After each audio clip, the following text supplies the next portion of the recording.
Coming up, we're talking about Marcus Freeman's place among the biggest stars in college football, juicy offseason storylines, and which Irish players deserve the biggest NIL bags in 2025. That's next.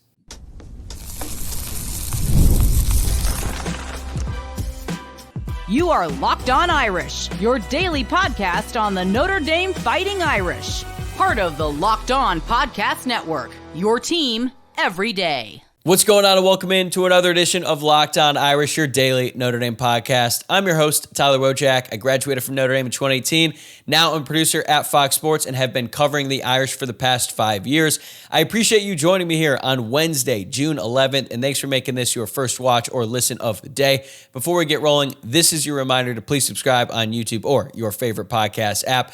This episode is brought to you by Game Time. Download the Game Time app, create an account, and use code LOCKEDONCollege for $20 off your first purchase. All right, today's show is going to be a little bit different than normal. We are in the dog days of summer, and things can get a little stale this time of year, but Game 3 of the NBA Finals is tonight, and I thought it would be fun to switch things up on this show with a fun crossover episode. So in just a moment, I'm going to be joined by Danny Cunningham, the host of the Locked On Cavs podcast and a diehard Notre Dame fan, to talk about this Notre Dame football team the way NBA fans talk about their favorite teams, the drama, the breakout stars, the locker room dynamics, even who would get the biggest NIL bag if Notre Dame operated like an NBA franchise. We're also going to do some NBA player comps for current and former Notre Dame players at the end. And I just want to be clear, you do not have to be an NBA fan or follow the NBA religiously to enjoy today's episode. This is all about having some fun and looking at the Irish from a different angle. And don't worry, tomorrow we're going to be back to our summer recruiting coverage. We're going to react to Alistair Vallejo's decision to commit to Michigan over Notre Dame, and we're going to preview a massive official visit weekend coming up for Marcus Freeman and the staff. But for today, let's have some fun and talk Notre Dame football like it's the NBA. All right, I'm excited to welcome on Danny Cunningham, making his first appearance on the show. Danny and I are alike in a lot of ways. We're both diehard Notre Dame fans and unfortunately tortured Cleveland sports fans as well. He does a great job covering the Cavs for us at the Locked On Podcast Network. And even though I am tempted to ask you about Darius Garland's surgery or whether the Guardians will ever figure out how to hit, we're going to keep the focus on Notre Dame today for everyone else's sake. So I'll start with a big picture question to get us going here. If this Notre Dame offseason were like an NBA offseason soap opera, what would the headline be? So I think that the headline would be star searching, right? Because the NBA is something that is so driven by stars, right? And a lot of the discourse right now is, and I think it's kind of silly with the NBA, but it's like, is Tyrese Haliburton a superstar or not? That's what we've come to talk about during the NBA Finals instead of actually talking about the basketball games. But Notre Dame is searching for the star at quarterback, right? Like, and I think they have one, and we will get into that during the show in CJ Carr. But I think that that's so much of what this offseason is about, because Steve Angeli's gone, transferred to Syracuse, obviously. Riley Leonard, obviously, off to the NFL. So they're in a position where they didn't go out and find a quarterback in the transfer portal the way they have the last number of years, whether it be Sam Hartman or Riley Leonard or Jack Cohn. They didn't do that. Like, they're counting on this being internal. They're counting on having their own star internally. So I think it's searching for the star if you want to go that route, because if CJ Carr or Kenny Minchie, I don't want to write him off, and I am probably a little too quick to do so. But if one of those guys is a star collegiate quarterback, it's hard to feel anything other than great about where Notre Dame football's at right now.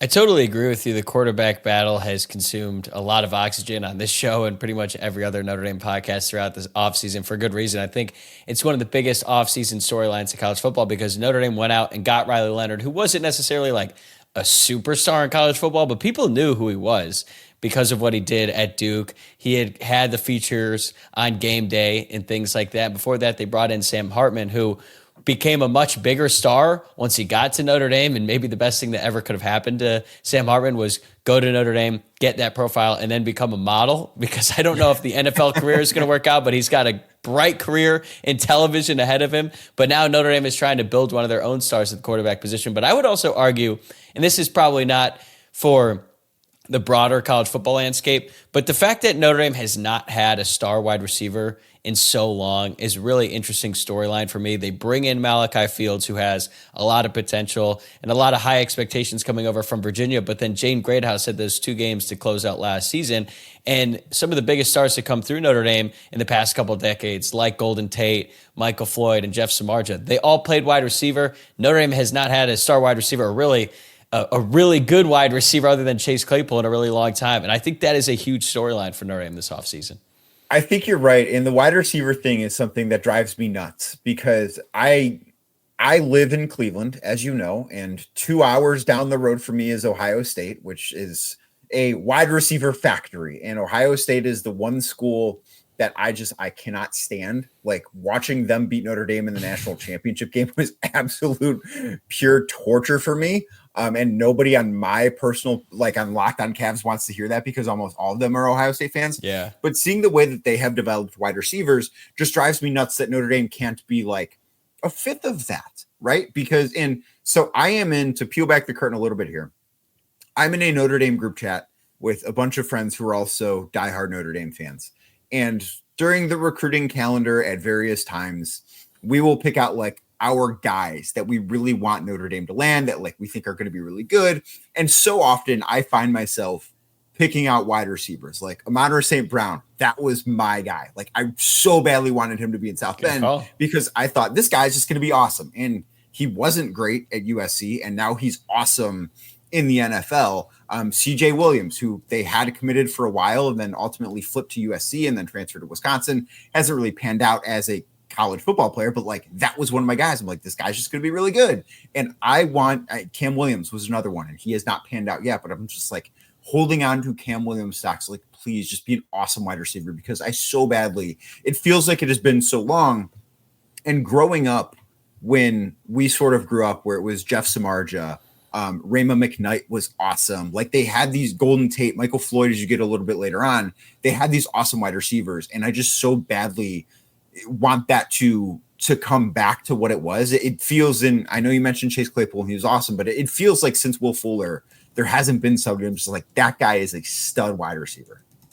And a player that neither of us have mentioned yet, who often gets forgotten in Notre Dame lore, is Maurice Stovall. And the reason I bring him up is because I just saw a very obscure old highlight on my Twitter timeline, and I don't know if this is just only targeted to me, and I'm sure some other diehard Notre Dame fans as well, but there was a highlight from like Notre Dame BYU in 2005. I don't know why that game highlight made it onto my timeline, but did you know Maurice Stovall had like 250 receiving yards in that game? And nowadays, the thought of a Notre Dame wide receiver just getting 200 receiving yards seems out of this world, and that's kind of what we grew up with. Was that the game Brady Quinn threw 6 touchdown passes? Yes. Is that so? And 4 of them were to Stovall. Yes. So I, like so many other people, am addicted to the EA Sports college football video game. And I am in an online dynasty, and I have worked my way up to it didn't work out for Marcus, and I took over the program. And I've had great success, and I've built up some quarterbacks. And every time I have a good game with my quarterback, that is the game, or that game is brought up by the broadcast team. It's like, Brady Quinn threw 6 touchdowns against BYU. This could be in jeopardy today. So I'm like, I am so well versed in that specific game. Like, I vaguely remember it from when I was a kid, but I hear about it almost every night playing this video game. And Maurice Stovall was the number 2 wide receiver on that team, and he was able to go out there and put up those kinds of numbers. So I feel like those two things, quarterback, wide receiver, those are the positions in modern football, not just college football, but the NFL. Those are the biggest stars. But another conversation that goes on in the NBA, and we've been seeing it a lot lately, is who's going to be the face of the league, especially once LeBron retires. And in college football, it's usually the coaches who have become the faces of the sport, since the players are only around for a few years. And to me, Notre Dame's run to the college football playoff really helped elevate Marcus Freeman into one of the faces of the sport. So even though now he's a much more prominent figure, how much did that run change your perception of him as a coach? So it certainly helped it. And we will get into Marcus when we get into our comps in a little bit, because I think I have a pretty good one for him as far as like what he is compared to an NBA coach.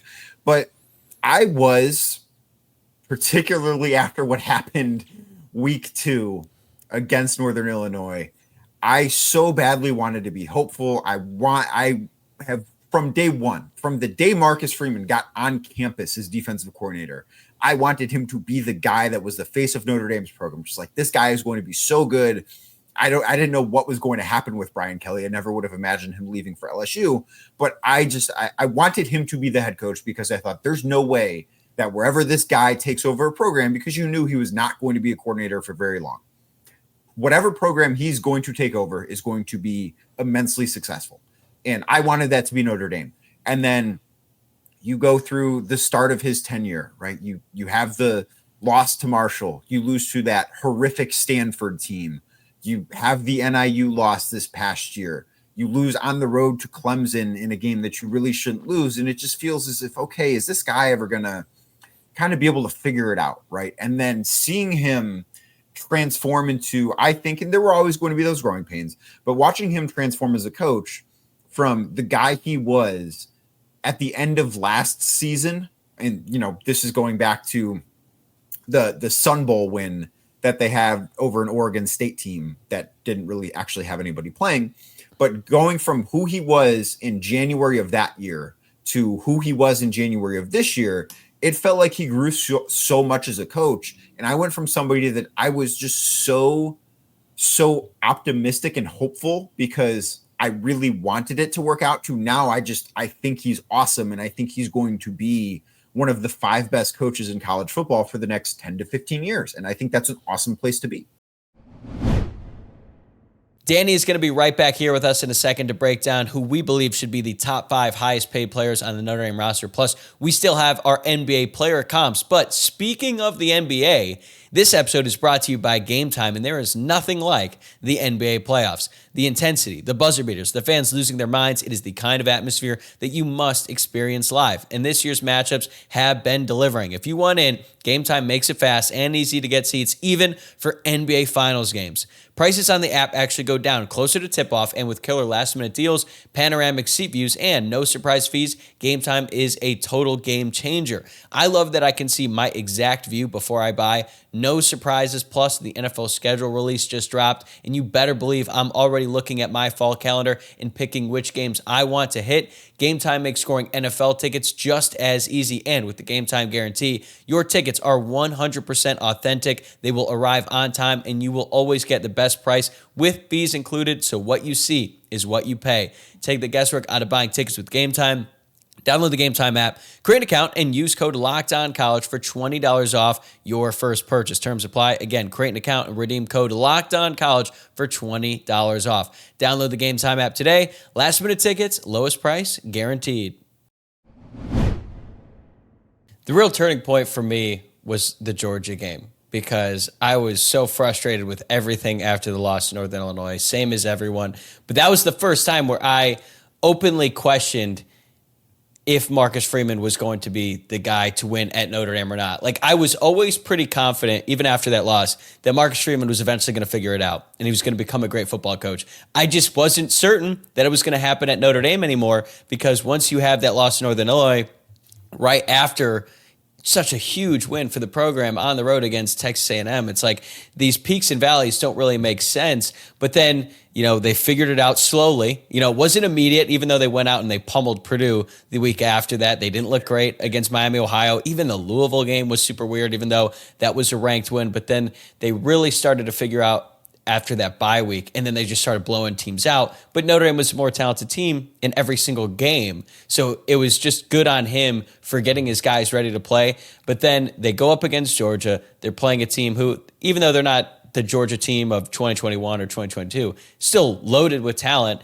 and it was pretty even. But I think that Marcus Freeman won the coaching matchup against Kirby Smart in addition to the couple turnovers and obviously the kickoff return for a touchdown by Jalen Harrison. Like, that to me was a huge pivotal moment in Marcus Freeman's career and his development as a coach, because he didn't have the best team on the field anymore, but he won with his coaching and specifically his in-game management, which, had been a popular criticism of him before that game.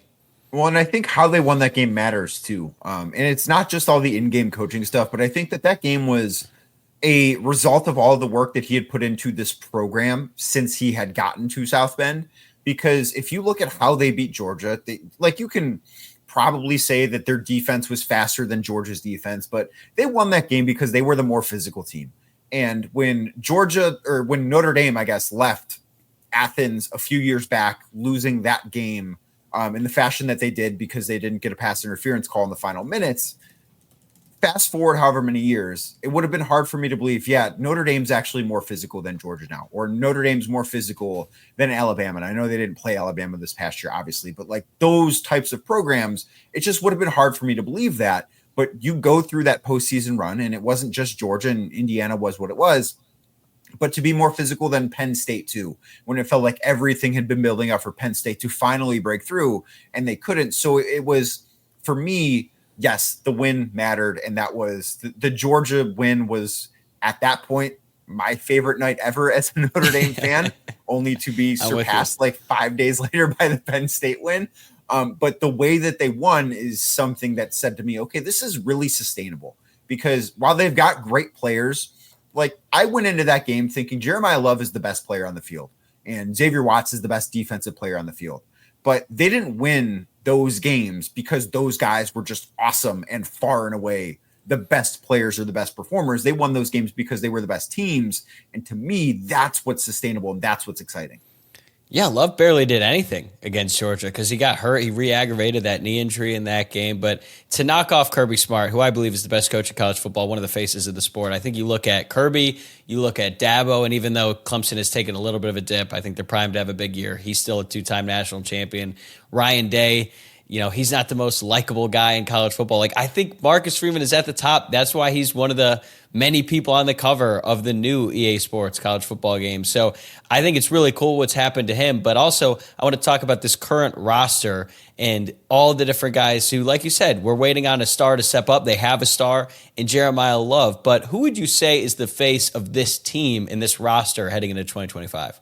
I think it has to be Jeremiah Love. I mean, to have a guy that is legitimately in the Heisman conversation before the season starts, I presume he'll be named a preseason All-American. He's going to get all of these honors. He is the best player that they have. He is the most explosive running back that I can recall being at Notre Dame in what feels like forever. I think at least I'm in my early 30s, feels like he's the best running back I've ever watched play for Notre Dame. I don't know that I'll go all the way and say he's the best running back Notre Dame has ever had, but in my lifetime, I can't think of a better one, and they have had some good ones. So it's hard for me to say anybody but him. But I will say that for Notre Dame to win a national championship this year, I think that answer needs to be different in December than it is right now, because I don't know that there's an argument for it to be anybody other than Jeremiah Love as far as like actual players on the field go, because of course it would be Marcus. But if December rolls around and they're coming off a win over Stanford in the final game of the season to move to 11-1 or 12-0 or even 10-2 and find themselves in the playoffs, and we're talking about CJ Carr or Kenny Minchie as the face of the team, as that star, then I think you feel better, because it's not as if Jeremiah Love's going to go anywhere. The quarterback is just always going to have a little bit more allure in these conversations. I could not agree more. It's Jeremiah Love today. If it's CJ Carr by late October, then this team is probably poised to make the college football playoff, because that would imply that whoever wins the quarterback job, even though we both think it's going to be CJ Carr, if it's Carr, if it's Minchie, if they take that job and really just elevate their game to a new level, they will become a star in the sport, because we saw what happened with Riley Leonard. We saw what happened with Sam Hartman. I mean, if Notre Dame beats Ohio State in 2023, Sam Hartman is the Heisman favorite at the end of September, not to bring up bad memories. But that is the type of star power. Oh, don't even. I've talked about it too much. I'll end up in a deep depression right here, which is not the goal. The goal of today was to have some fun. But I just think that, especially if it's Carr, and the fact that he's already, like, his last name is already very, very recognizable in the college football universe, given the fact that his grandpa won a national championship at Michigan. Like, that is the type of player who could become a mega star in college football, even though I totally agree with you. Jeremiah Love is just absurdly talented and one of my all-time favorite players to watch at Notre Dame. But we've talked about an established star in Jeremiah Love and one up-and-coming star. Who else on the roster do you think is likely to break out this season and become a star by the end of, or by this time next year? Someone who's not quite there yet, but we're going to be talking about them a lot over the course of these next few months. So I think we've got to look to the defensive side of the football. And I think there's two. And I might be stealing one from you, but I think Bryce Young certainly qualifies as such. I think that you look at his pedigree, you look at what he was able to do as a freshman last year, and it's hard for me, if everything goes well for him, it's hard for me to not be 24 months from now talking about him as a guy who went in the top 5 in the NFL draft. It's like, yeah, he's going to be a freak in the NFL too, just with everything that I think he's going to be able to bring to the table, how good he is. I think that he is an up and coming star. I think he's going to become a household name. And I think KVA too, Kingston Viliama Asa, he is, I think, one of the best linebackers. And Notre Dame, as you know as well as anybody, has had outstanding linebackers, but I don't know how many of them have really popped off the screen the way that he has. And I think that the guy that I think of most, and I know they're not the same player, and I know this guy was more of just an athletic freak show than I think KVA is, but I've not enjoyed watching a linebacker play for Notre Dame like him since Jalen Smith. Like, that is the guy that I think of. And I know, again, they're different players. I don't think he's nearly as athletic as Jalen Smith was, but I think that he's just going to be a star defensive player for the next 2 years in South Bend. I really, truly do. I agree with you on Bryce Young. I mean, I've been banging that drum all off season long. I said that I think he can have a Stephon Tuitt level sophomore season, even though they're two very different players. They're both giants in terms of their height. Stephon Tuitt was like 320. That's not how Bryce Young is built. But I think the fact that his dad, NFL Hall of Famer, the name Bryce Young is already recognizable in college football. Bryce Young just won the Heisman Trophy a couple years ago. But I think he is about to take his game to a whole new level this year. And my other guy who, maybe I'm drinking the Kool-Aid here, it's Eli Raritan. The fact that he's a tight end at Notre Dame, that by itself is, going to lead you to become more recognizable. And there's just a certain level of pedigree that comes with that based on what the other Notre Dame tight ends have done. But then Mike Denbrock spoke with the press this week, and he said that he thinks Eli Raritan is going to have a huge, huge season. And it's like, it's time, right? He looks like an NFL tight end. And even though he hasn't really produced at that level in college yet, it really just takes 1 year. Like Cole Kmet is a prime example. He came in top recruit coming out of high school, and then he had one really strong season back in 2019. He ends up becoming a second-round draft pick in the NFL, ends up getting a second contract with the Bears. So if Eli Raritan could just break out this season, I think he's going to be a star in a way that we've kind of all been waiting for since the time he committed to Notre Dame. Should we have mentioned Leonard Moore here? Is that a miss, or is he already a star considering how good he was as a freshman? Is that just something that everybody knows he's a star, or should he have been mentioned there? I would say, obviously, Notre Dame fans know who he is. I think that a lot of people who really watch and analyze football, he's already on preseason All-American lists. So I feel like his work is already noticed, but he could take his game to a whole new level, and to the point where we're talking about him as a future top 10 pick. I think that'd be cool. That'd be really cool.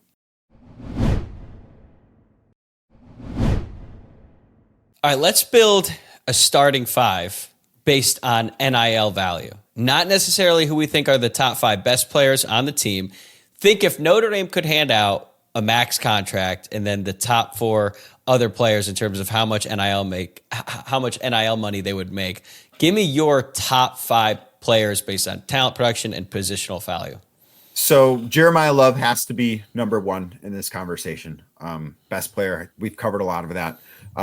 I think Leonard Moore has to be in this conversation as well, too, partially because he plays a premium position, and the same goes for Bryce Young. And then the question I struggled with, and of course, I have just quarterback, whoever's going to win that job, whether it be Kenny Minchie or CJ Carr, I do think has to probably be in there, because if he's not, then he's probably not going to be at South Bend very long with the way these things work. The question that I had was whether or not to put an offensive lineman in here. Because there's no doubt that tackle is an incredibly important position in the game of football. That's why those guys get paid a lot of money. That's why it's really difficult to recruit really good tackles, which is something Notre Dame has done a great job of. That's why it is, in my opinion, impossible to build your offensive line through the transfer portal the way some programs have tried to do, because it's such a premium position that those guys really don't leave, especially if they're taken care of. So I had Emil Wagner down. Same. But I think I could be talked in a number of different directions. I've got Love at 1. I've got Leonard Moore at 2. I've got Emil Wagner at 3 because he plays tackle. That could be Charles Jagusah, but I think the fact that he's coming off the injury compared to Emil Wagner, who started and played in every single game last season, I put him there at number 3. I do have CJ Carr at 4 because if you don't pay him, he could look elsewhere. And then at 5, I've got Malachi Fields because I do think when you have to go out and get a player, you might have to pay a little bit more for his services. I'm just speculating here, but I would imagine that Notre Dame is paying Malachi Fields a little bit more than Jaden Greathouse, even though Greathouse is a hometown or at least a Notre Dame player, right? Notre Dame didn't have to go out in the portal and get him, but I think that Malachi Fields had a bunch of suitors and Notre Dame had to pay up to get him. So that's my top 5, just based purely on NIL. Love, Moore, Wagner, Carr, and Fields. Yeah, and I think the need matters there too in that conversation. I mean, we talked for however many minutes about Notre Dame not having great receivers, and I don't know what that room is going to look like this year. I have a lot of confidence in Greathouse. I have a lot of confidence that Fields is going to be good, but when you don't have that plethora of weapons on the outside, you kind of have to overpay, even if it maybe isn't considered overpaying for Malachi Fields. You have to be willing to shell out some cash to make it work, right? Yeah, I even thought about putting Jared Dawson in here, even though I don't think he's anywhere near the top 5 on the team in terms of talent. Just the fact that he plays D tackle, and that is such a highly coveted position. I think that Notre Dame had to really pay a pretty penny for Jared Dawson. But now it is time to do some player comps. I'm going to throw out a name of a current or former Notre Dame football player. And Danny, your job is to give me a current or former NBA player you think they resemble the most and explain why. I've got a comp in mind for each one as well, so I'll chime in after you give yours. But this could be based on any number of things: playing style, personality, fan perception, whatever comes to mind. Think of it like the draft combine meets NBA Twitter. You ready? Yes, let's do this. All right, first one, Brady Quinn. So for Brady Quinn, I put Chris Paul because I think that Brady's one of the best passers I've ever seen at the collegiate level. I think Chris Paul is one of the best passers that I've ever seen in basketball. But ultimately, and this pains me to say, neither one of them won at a level that they probably should have. Like Brady Quinn, for as great as he was at Notre Dame, and everybody loved him and everybody will love him forever, and they should, he really didn't accomplish anything in terms of team victories. Like, I think he kind of helped to lead Notre Dame out of some not so great days under Tyrone Willingham. And then they just went right back to being not so great after he was gone. And Chris Paul obviously has not won a ring in the NBA. So that's why I went there, just because those two, both great passers, but they couldn't win the big one. On that note, I put down Charles Barkley because we're very we're talented. Yes. That's kind of what I was looking at here. Very talented player, pretty popular in the media space these days. I wouldn't say that Brady Quinn is quite as popular as Charles Barkley on television, but he does a good job on Big Noon Kickoff. I know a lot of Notre Dame fans have really been asking for him to get in the booth for the NBC crew, but I think we're both kind of on the same page there, even though I do really like your Chris Paul take, and I think that once Chris Paul retires from the NBA, he's going to be spending some time on television as well. Okay, next up, Golden Tate. I went Donovan Mitchell here because I think both guys are a little bit undersized. I think both guys are supreme athletes. And I think deep down, both guys really love the game of baseball. Golden Tate was drafted, played baseball at Notre Dame. Donovan Mitchell, what's he love almost as much as playing basketball? Watching the New York Mets or being at a Cleveland Guardians game. I think that they're both outstanding athletes, obviously in their own respective sports, but I also wonder, maybe would they rather be playing baseball? People forget Golden Tate was really, really good as a Notre Dame baseball player. All right, I like yours more than mine because I don't really like the player that I'm comparing him to. I put down prime Russell Westbrook. Both a little bit undersized, high energy players. I think Westbrook in his prime was very, very exciting to watch. He could do it all extremely fast. And I think Golden Tate was as well. And just every time they had the ball in their hands, something exciting could happen. They also are both big trash talkers, almost to the extent that they feel like trolls at some point. They're short, compact build. And I don't think I'm breaking any news here. I think they both could be a little difficult to be around, like not always the best hang. I have Russ for somebody else, so I can't wait to get to that. Okay, next up, Jeremiah Love. I have Anthony Edwards. Same. That one I felt like was kind of easy. Yes. Yeah. So I have him this because Jeremiah has accomplished a lot of stuff. He has made it to the he's had playoff success. Anthony Edwards has not made it as far in the playoffs as Jeremiah Love has because Edwards has not been to the finals. But Anthony Edwards is sort of that guy that I think the NBA world is waiting to be the face of basketball. I don't know if it's going to happen or not. And Jeremiah Love, to me, is that guy that if all goes well, he is going to be the face of this college football season. Now, of course, Edwards will have more staying power because Jeremiah Love is going to play one more year at Notre Dame, and then he's going to be playing for an NFL team next year. But I do think that their own respectives, like they both are kind of meant to be the face of what they do in the very near future. They're both just so fun to watch. And not only that, they just have an edge to their game where they're going out and they're trying to embarrass their opponent. Like Jeremiah Love is not afraid to talk that talk in the media. I remember when he went on, I think it was RG3's pod, and he was talking about how he wanted to embarrass a specific USC player who was talking a bunch of trash. And then that is who he ended up hurdling later in the game. And I think every time Anthony Edwards goes out there on the basketball court, he is looking to embarrass the other players. So we're both on the same page there. All right, another current player, we've already talked about him a lot, CJ Carr. And I got to admit, from my standpoint, this one was pretty tough. I went with Tyrese Haliburton here. And I did so because Tyrese is a great passer, and I sure hope that CJ Carr is a great passer. But also, Tyrese Haliburton was an underrated player coming out of Iowa State. And I think, not to dive too deep into the recruiting stuff, I think CJ Carr was an underrated prospect coming out of high school, coming out of Michigan. I thought that he was somebody that deserved more consideration as a 5-star type of talent. And Tyrese Haliburton, I believe, was the 12th overall pick. And if you were to redraft that, I believe it was the 2020 NBA draft that also had Anthony Edwards go number 1 overall, Tyrese Haliburton probably would have gone number 2 right behind Edwards. And I do think that there's a good chance a few years from now, we will be talking about CJ Carr as a potential first-round draft pick. And I think that would kind of be sort of that correlation between being underrated coming out of one thing and then really proving what you are at the next level. That is so much better than mine. I put Cooper Flagg at Duke. Very exciting young prospects. They say and do all the right things, and it feels like they've been groomed for this their entire lives. And it's a little bit different because we know what Cooper Flagg did in his one season at Duke. He was unbelievable, so maybe I'm manifesting that for CJ Carr. Did have some rough moments at different points. I think that is probably what's going to happen with CJ Carr because he's so young and he's going to have to learn on the fly. But again, I'm manifesting that. Don't love that pick, but I did like your selection there. Okay, we're going to go with another former player, Joe Montana. I went with Kareem Abdul-Jabbar because I think Kareem is sort of like the original greatest of all time and somebody that everybody recognizes has been surpassed in those rankings, whether you are a Michael Jordan is the GOAT guy or LeBron James is the GOAT guy.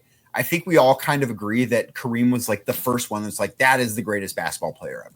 And Joe Montana is kind of the same thing. Like nobody thinks of Joe Montana as the greatest quarterback to ever live. He won 4 Super Bowls. And I think there was a time until some Tom Brady guy won 7 that people did think Joe Montana was the greatest quarterback to ever live. And that has since changed. It doesn't take away from how great he was though. And I think that kind of deserves to be remembered. It's just, maybe this guy wasn't at the same level Tom Brady was, just in the same way that Kareem wasn't at the same level that MJ or LeBron were. So I put Tim Duncan better in the NBA than he was in college, even though he was player of the year when he was at Wake Forest. They're both kind of like quiet killers, great leaders, and they led dynasties. They're probably underrated now, too. I think that because of all the other great quarterbacks that have come through, like what Joe Montana did for the 49ers and also what he did at the end with the Chiefs is almost kind of forgotten about, and I feel like we need to go back and learn. Like Tim Duncan, to me, is one of the top 10 greatest players ever. So I feel like Joe Montana and what he did, their careers are a little bit similar. Another former quarterback. I actually really like this one, but this is going to be for some real hardcore hoop diehards. But the player we got to talk about is Jimmy Clawson. I went John Wall. John was a number 1 overall draft pick, and he had a good career. He was a good basketball player, but he didn't reach that level of greatness that I think everyone expected him to coming out of Kentucky. And Jimmy Clawson, 5-star, top recruit in the country, coming out of California, was I remember quotes for him, like, what would be a successful career at Notre Dame for you? Is like win 4 Heisman trophies and 4 national championships. And none of that happened.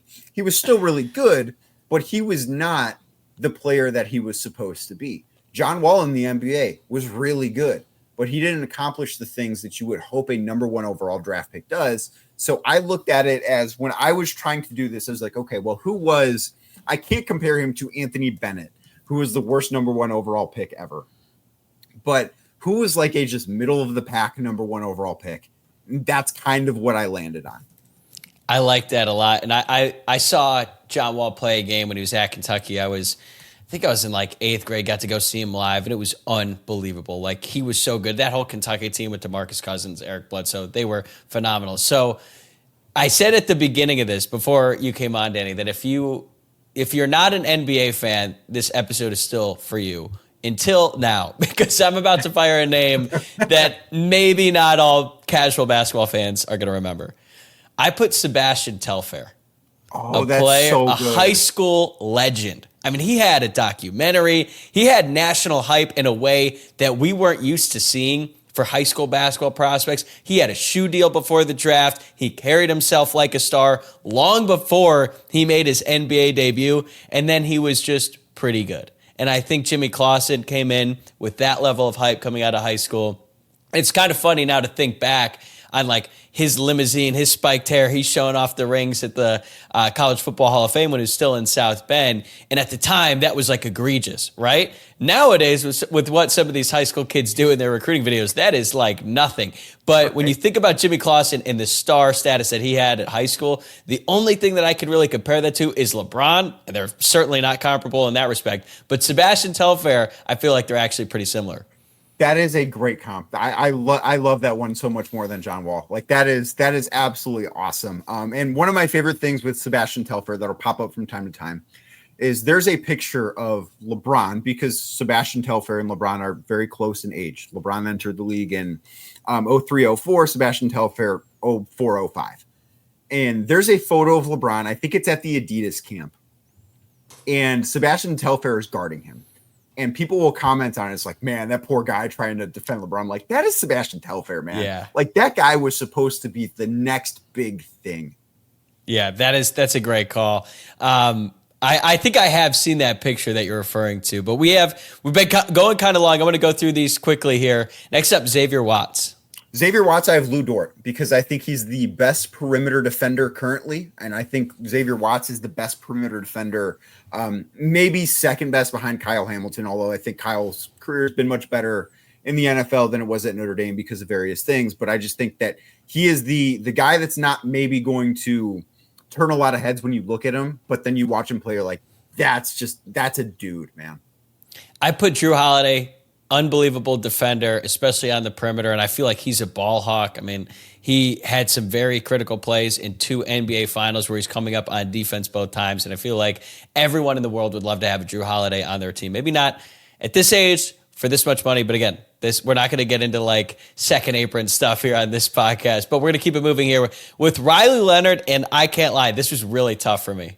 So Riley Leonard, I put Russ Westbrook, because I think he does everything really well, except the one thing that you wish he did better. Like, you wish that Rush could shoot better, and you wish that Riley could throw the ball better.